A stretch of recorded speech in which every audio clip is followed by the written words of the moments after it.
அருமை சொந்தங்களை இன்னைக்கு சொல்றாங்க பொங்கலுக்கு 3000 ரூபாய் கொடுத்துறோம். அவங்க பொங்கலுக்கு 3000 கொடுத்தோன்னே நம்ம அப்படியே கியூ கட்டி நின்று அவருக்கு ஓட்டு போடுவோம் முதலமைச்சர் அவர்கள் அந்த ஏசி அறையில் நம்புறாங்க. அன்பு சொந்தங்களே, நம்முடைய திராவிட முன்னேற்ற கழகத்தினுடைய ஆட்சி வரும் பொழுது 2021 தமிழகத்தினுடைய ஒரு ரேஷன் கார்டின் மீது 2,04,000 ரூபாய் கடன் இருந்துச்சு. ஐயா நான் திரும்பவும் சொல்றேங்க ஐயா, இதை குறிப்பாக நம்முடைய சகோதரிகள் தாய்மார்கள் கேட்டுக்கிறாங்க. 2021 திமுக ஆட்சி வந்த பொழுது ஒரு ரேஷன் அட்டையின் மீது இருந்த கடன் 2,04,000 ரூபாய். இன்னைக்கு 2025 ஜனவரி மாசத்துல இன்னைக்கு நாம் பேசக்கூடியது ஒரு ரேஷன் அட்டையின் மீது இருக்கக்கூடிய கடன் 4,54,000 ரூபாய். 2,04,000 ரூபாய் ரேஷன் அட்டையின் மீது இருந்த கடன் இன்னைக்கு 4,54,000. எவ்வளவு ஏத்திருக்கிறீங்க? 2,50,000 ரூபாய் ஒரு ரேஷன் அட்டையின் மீது ஒரு குடும்பத்தின் மீது கடனை ஏத்திட்டு பொங்கலுக்கு எவ்வளவு கொடுத்தீங்க? 2026 22 0 பொங்கலுக்கு 1 ரூபாய் கொடுக்கல. 2023 எவ்வளவு கொடுத்தீங்க? 1000 ரூபாய். 2024 எவ்வளவு கொடுத்தீங்க? 1000 ரூபாய். 2025 எவ்வளவு கொடுத்தீங்க? 0. 2026 எவ்வளவு கொடுக்கறதா சொல்லிருக்கீங்க? 3000. மொத்தமா 5000 ரூபாயை கொடுத்துட்டு 2.5 லட்சம் ரூபாய் எங்க தலைமையில கடை வச்சீங்கல்லங்க ஐயா. அதனாலதாங்க ஐயா திமுக நீங்க கில்லாடி. வெறும் 5000 ரூபாயை பொங்கல் என்று சொல்லிவிட்டு கொடுத்து விட்டு 2,50,000 ரூபாய் கடனை ஏற்றி வைத்திருக்கின்றீர்கள். இந்த கடனை திமுக முதலமைச்சர் கட்ட போறது இல்லைங்க ஐயா. நம்முடைய குழந்தைகள் உழைத்து கடனை கட்டணும். நம்முடைய பேர குழந்தைகள் வரை கடனை கட்டணும். 9,74,000 கோடி கடன். இந்திய சரித்திரத்தில் எந்த ஒரு மாநிலத்திலும் கூட இவ்வளவு கடன் யாரும் சரித்திரத்தில் பெற்றது கிடையாது. ஆட்சிக்கு வந்த பிறகு 5 லட்சம் கோடி ரூபாய் கடன் 4.5 ஆண்டுகளை வாங்கி இருக்கிறாங்க. என்ன பிரமாதம்! கடனை வாங்கி ஆட்சி நடத்திவிட்டு அந்த கடனிலையும் 60% வட்டியை கட்டுவதற்காக பயன்படுத்திவிட்டு என்ன தம்பட்டம் அடித்துக் கொண்டிருக்கின்றார். எனக்கு முன்பு பேசிய தலைவர்கள் பேசினாங்க. நேத்து நம்முடைய அரசு அதிகாரிகளுக்கு ஒரு புதிய விதமான ஓய்வூதிய திட்டத்தை கொடுத்திருக்கிறாங்க. திமுகவினுடைய தேர்தல் வாக்குறுதி என்னங்க சொன்னாங்க? நாங்க ஆட்சிக்கு வந்தா பழைய ஓய்வூதிய திட்டத்தை கொடுத்து விடுவோம். நேத்துல திமுக காரன் தம்பட்டம் அடிக்கிறான்.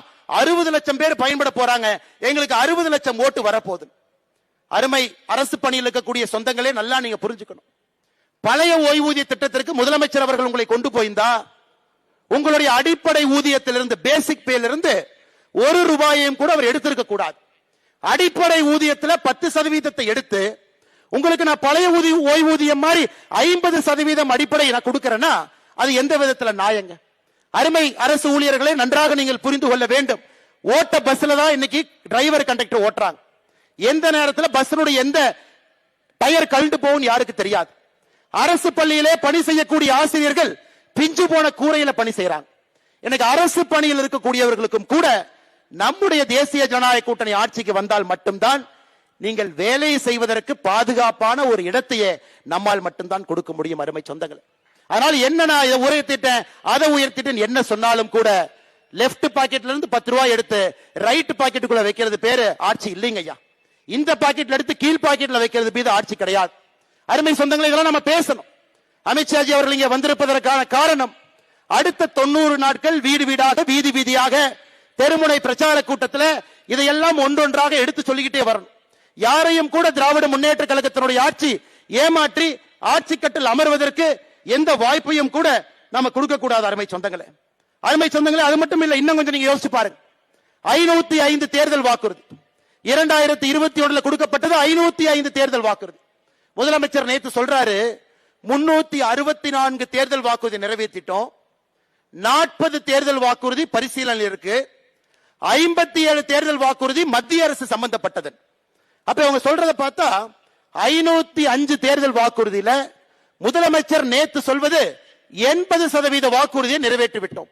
இதே முதலமைச்சர் திரு ஸ்டாலின் அவர்கள் செப்டம்பர் 13ஆம் தேதி 2024 ராஜபாளையம் எம்எல்ஏ கல்யாண விழாவில் சொல்றாரு 99% தேர்தல் வாக்குறுதியை நிறைவேற்றி விட்டோம் என்று இதே முதலமைச்சர் மேடையில் சொல்றார். யோசிச்சு பாருங்க, ஒரு முதலமைச்சரே பொய் சொல்லக்கூடிய அவலமான ஆட்சி தமிழகத்தில் மட்டும்தான். நீங்க உண்மையாலுமே 80% தேர்தல் வாக்குறுதி நிறைவேற்றி இருந்தா வெள்ளை அறிக்கை விடுங்க. வாக்குறுதி 1 நிறைவேற்றப்பட்ட தேதி என்ன சொல்லுங்க, வாக்குறுதி 2 நிறைவேற்றப்பட்ட தேதி என்ன சொல்லுங்க, வாக்குறுதி 3 நிறைவேற்றப்பட்ட தேதி என்னன்னு சொல்லுங்க. எதையுமே செய்யாம 505 தேர்தல் வாக்குறுதியில நம்ம எல்லோருக்குமே தெரியும், நம்முடைய மாநில தலைவர் அவர்கள் தொடர்ந்து சொல்லிக் கொண்டிருக்கின்றார்கள் 50 தேர்தல் வாக்குறுதியை கூட முழுமையாக நிறைவேற்றாம நேற்று ஒரு பெரிய பச்சை பையை சொல்லுகின்றார். 364 தேர்தல் வாக்குறுதி நிறைவேற்றி விட்டோம், 80% என்று சொல்லுகின்றார்.